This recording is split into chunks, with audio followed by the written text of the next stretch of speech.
Last week in review, home ownership might be within reach with the help of the older generation. Climate change is making it hard for existing homeowners to keep their homes. And another unfortunate common story about first-time home buyers not being able to save enough to even try to make a bid. Today is Wednesday, June 5th, 2024. My name is Surjan Singh, and welcome to Renters Report.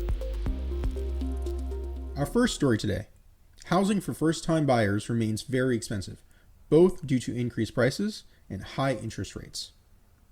Many younger homebuyers are turning to their parents to help them gain the financing power to purchase their first homes, either through direct help or personal loans without huge interest rates. This growing movement is becoming the norm for the average American, with 42% of Americans that have not purchased their first home, breaking into their market is their top priority.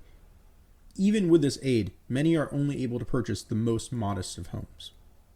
The decline in wage growth relative to inflation, combined with the huge hike in prices over the past few years, has eroded Americans' abilities to purchase a home with a single salary at the median household income of around $75,000. Hopefully, the impact of this will be generally beneficial. However, this does raise a potential risk of cascading defaults depending on how parents loaned that money. If the money was direct cash, it may not be a concern, but if parents are co-signing, then there is a risk of the parents also losing money and their own assets in the unfortunate case of a default. This leads us into our next story. There's a storm brewing in the housing insurance sector and is likely being fueled by climate change. Housing insurance has increased exponentially along with other housing-related costs. Dave Burt, an ex-BlackRock employee who started a firm predicting the 2008 financial crisis, believes that there is another correction to come soon, mostly related to climate change pressures. Because regardless of what the skeptics say, those companies that have a stake in climate-related damages aren't leaving anything up to pure chance. The average premiums for things like wildfires and flooding have jumped 20% from 2021 to 2023. And it is projected to increase in the double digits in some states this year.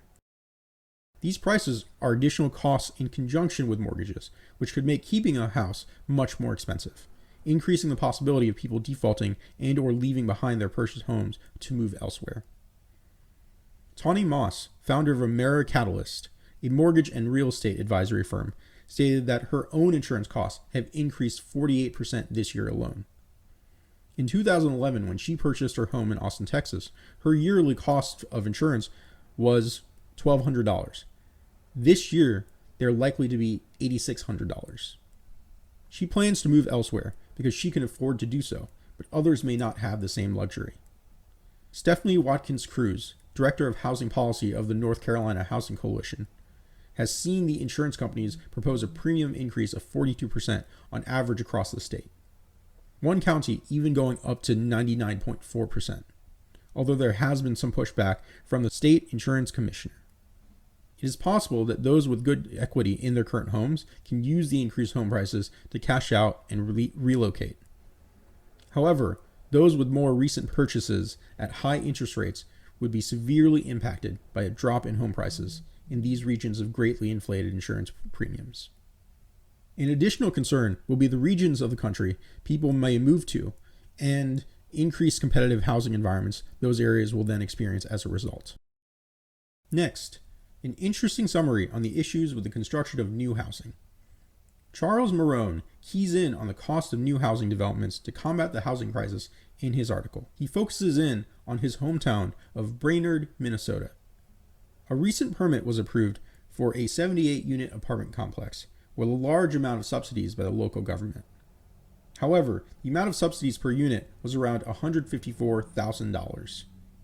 Brainerd's median home price is currently $210,000. And this raises the issue with scaling construction sustainably and affordably. If construction with local government support costs this much, we may not be able to build homes fast and efficiently enough to allow for affordable housing for everyone. Lastly, another story about much the same.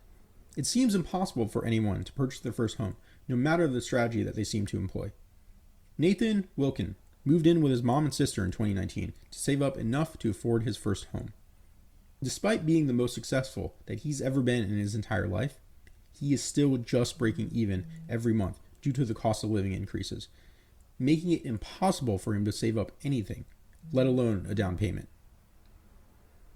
Megan Holter, another individual that was on the housing search, had to move 2,100 miles away from Austin, Texas, to Columbus, Ohio, to afford a home with a mortgage rate of around 6.6%. Two other depressing statistics in the housing market are that about 40.1% of renters expect to ever own a home, from a poll by the New York Federal Reserve.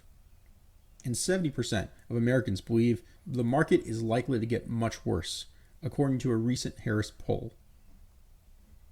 Braden Dougherty, a 30-year-old that seems like the ideal candidate to give a potential $50,000 down payment and no debt, states there just isn't a good platform from either political party to make the housing market better for people like him.